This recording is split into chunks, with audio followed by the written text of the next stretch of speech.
अग्रिम जमानत की अवधि क्या है? आंसर।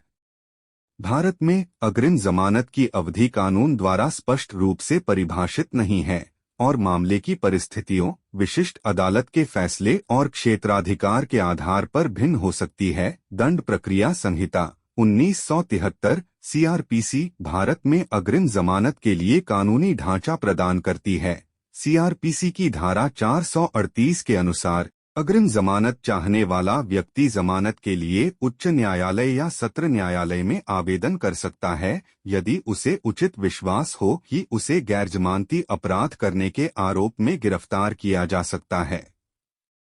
भारत में अग्रिम जमानत की अवधि के बारे में निम्नलिखित बातें समझना महत्वपूर्ण है। वैधता अवधि। भारत में अग्रिम जमानत आदेशों की आमतौर पर कोई निश्चित अवधि नहीं होती है। अदालत एक विशिष्ट अवधि के लिए अग्रिम जमानत दे सकती है, लेकिन अदालतों के लिए किसी विशिष्ट अंतिम तिथि के बिना अग्रिम जमानत प्रदान करना असामान्य नहीं है। नवीनीकरण या विस्तार। यदि अदालत द्वारा एक विशिष्ट अवधि निर्धारित की जाती है और अवधि समाप्त हो जाती है, तो अग्रिम जमानत चाहने वाला व्यक्ति जमानत आदेश के विस्तार या नवीनीकरण के लिए फिर से अदालत का रुख कर सकता है।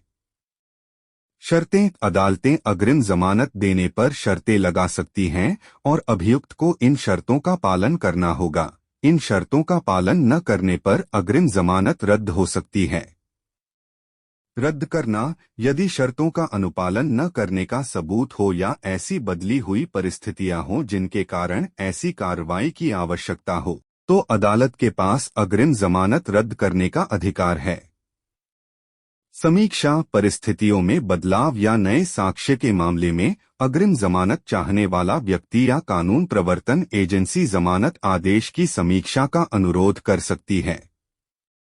यह ध्यान रखना महत्वपूर्ण है कि भारत में कानून और प्रथाएं एक राज्य से दूसरे राज्य में भिन्न हो सकती हैं और व्यक्तिगत मामलों के आधार पर न्यायिक निर्णय भी भिन्न हो सकते हैं। यदि आप भारत में अग्रिम जमानत की मांग कर रहे हैं या उस पर विचार कर रहे हैं, तो एक अनुभवी कानूनी पेशेवर से परामर्श करने की दृढ़ता से अनुशंसा की जाती है, जो उस विशिष्ट क्षेत्राधिकार के कानूनों और प्रक्रियाओं से अच्छी तरह वाकिफ है जिसके साथ आप काम कर रहे हैं। वे आपकी विशिष्ट स्थिति के आधार पर आपको सटीक और नवीनतम सलाह प्रदान कर सकते हैं।